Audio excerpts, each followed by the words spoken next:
이른 초반 토트넘의 5경기를 보면서 콘테가 도대체 무슨 생각을 하는지 모르겠다는 인터뷰를 여러 번 했는데요. 풀럼 전에 나온 선수 라인업과 플레이를 보면서 이게 콘테가 생각하는 축구라는 걸 알았습니다. 웨스트햄전 이후 불과 3일이 지나 치른 풀럼전에서는 불안정한 수비진을 안정화하고 특히 자신이 가진 능력에 비해 눈에 띄는 활약이 저조한 손흥민을 이번 시즌 최고의 모습으로 부활시켜놨는데요. 세계적인 공격수를 수비수로 쓴다고 저도 맹비난했었지만 지금은 콘테에게 사과를 해야 할 판입니다. 맨유의 레전드 게리 네빌은 토트넘이 챔피언스리그 1차전에서 승리하려면 좌측 센터백 벤 데이비스의 출전 여부가 관건이 될 것이라고 말해 팬들의 주목을 받고 있습니다. 풋볼 매거진이 살펴보겠습니다. 토트넘이 웨스트햄전에서 실점하는 장면을 처음부터 보겠습니다. 페리시치가 전방에 볼을 넣어줄 곳이 없으니까 다시 빌드업 하려고 센터백 다이어에게 백패스를 합니다. 다이어는 리그 상위권 팀의 센터백임에도 불구하고 언제 나가야 하고 언제 나가지 말아야 하는지 그리고 주변 수비진의 위치를 지휘해야 하는 지능이 리그 상위권이 아닙니다. 웨스트햄 미드필더 한 명이 압박하러 들어옵니다. 이때 다이어는 다시 요리스에게 백패스를 합니다. 여기서부터 문제죠. 요리스의 약점은 상대가 전방 압박을 하면 허둥대면서 패스를 이상한 곳으로 하는 경우가 많습니다. 이것은 다른 매체에서도 여러 번 지적당하는데요. 이상한 곳으로 본에서 라인 아웃이 되죠. 영상 하이라이트에는 이 장면이 나오지 않습니다. 대부분의 축구 팬들은 새벽에 있는 방송을 보지 못하고 하이라이트로 방송을 보는 경우가 많은데 바로 이 장면부터 하이라이트가 시작되죠. 화면을 앞으로 조금 당겨서 보면 막 공이 아웃되자 페리시치가 모여있지 말고 퍼져서 위치하라고 말을 합니다. 이 말에 반응이 없습니다. 수비진들이 여기까지는 별 문제가 없어 보이지만 이제 어떻게 골이 나는지 보겠습니다. 공이 투입될 때 딴짓을 하는 사람이 있습니다. 호이비에르조 심판에게 뭔가 이야기하는데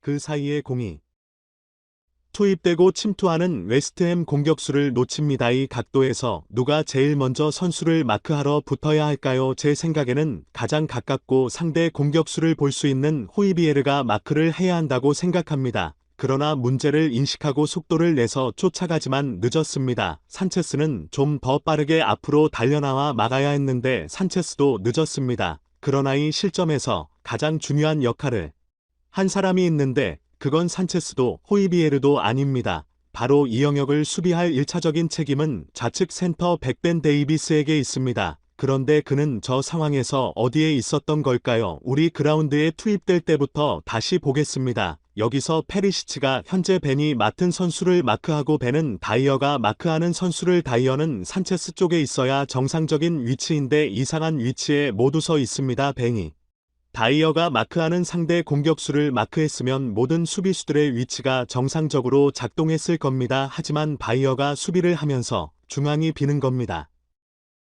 물론 산체스가 서 있는 위치가 이상합니다. 아무도 없는 위치에서 그냥 어슬렁거리면서 있죠. 이렇게 이상한 위치에 서 있는 것이 어쩌다 우연히 일어난 사건이냐 아니면 반복되는 사건이냐를 살펴볼 필요가 있습니다. 이 장면은 노팅엄존인데요. 벤이 중앙에 서 있습니다. 자신이 수비해야 할 좌측을 비워놓고 말이죠. 역습을 당하는 상황에서 커버를 하는 거라면 모를까 바로 옆에 중앙 센터백과 자리가 겹칩니다. 좌측의 윙어가 벌리면서 노마크의 노딥니다. 물론 거리가 있어서 패스되고 나서 각도를 줄이면 되는데 문제는 왜 좌측 센터백이 중앙에 있으면서 자신이 지켜야 할 위치를 이탈했냐는 거죠. 이 장면도 크로스가 올라갔는데 페리시치가 2명을 막아야 하는 상황입니다. 도대체 중앙 센터백과 좌측 센터백은 어디 있는 걸까요? 앞으로 다시 화면을 돌려보면 바이어는 이상한 곳에 있습니다. 주변에 아무도 없는데 말이죠. 이건 페리시치가 없었으면 골입니다. 다급한 벤이 뛰쳐나오지만 사실 타이밍은 늦은 겁니다. 그러면 왜 벤은 좌측이 없고 중앙에 있었을까요? 그것은 바이어가 이상한 위치에 있었기 때문입니다. 그러나 풀럼 전에는 산체스와 벤이 빠지고 낭글레와 로메로가 들어왔습니다. 이들의 수비 장면을 보시죠. 역습 상황입니다. 로메로의 수비 복귀가 좀 늦었습니다. 경기 중에 딱 한 번 이런 장면이 나오는데요. 오른쪽에 토트넘 수비가 아무도 없습니다. 앞으로 화면을 돌려보겠습니다. 공격하다가 역습당하는 상황인데 수비 복귀에 적극적이지 않은 에메르성의 모습이 보입니다. 중앙을 생략하고 한 번의 크로스가 밑으로 비치에게 정확하게 넘어옵니다. 이때 랑글레를 잘 보시죠. 세생용은 강 건너 불 보듯이 천천히 뛰는데 랭글레가 문제를 인지하고 전력 질주를 합니다. 세생용 앞에 있는 선수에게 공이 연결되면 노마크니까요. N하고 움직임이 좀 다릅니다. 사실 여기서 세생용은 자기 앞에 뛰는 선수를 잡았어야 합니다.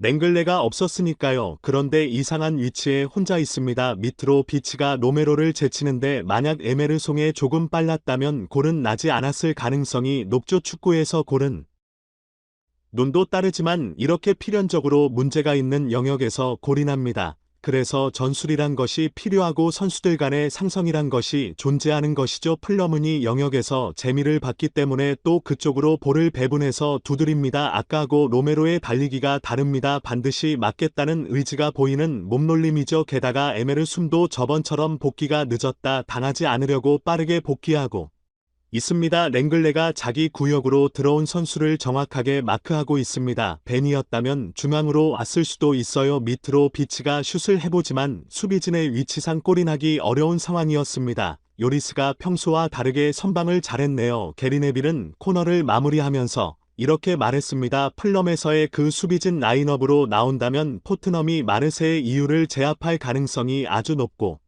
손흥민의 공격력을 최대한 살릴 수 있지만 만약 산체스나 특히 벨이 나온다면 승부를 장담하기 매우 어려울 것입니다. 구독, 좋아요, 알림 설정은 식어 영상 제작의 열정을 다시 타오르게 합니다. 풋볼 매거진이 준비한 영상은 여기까지입니다.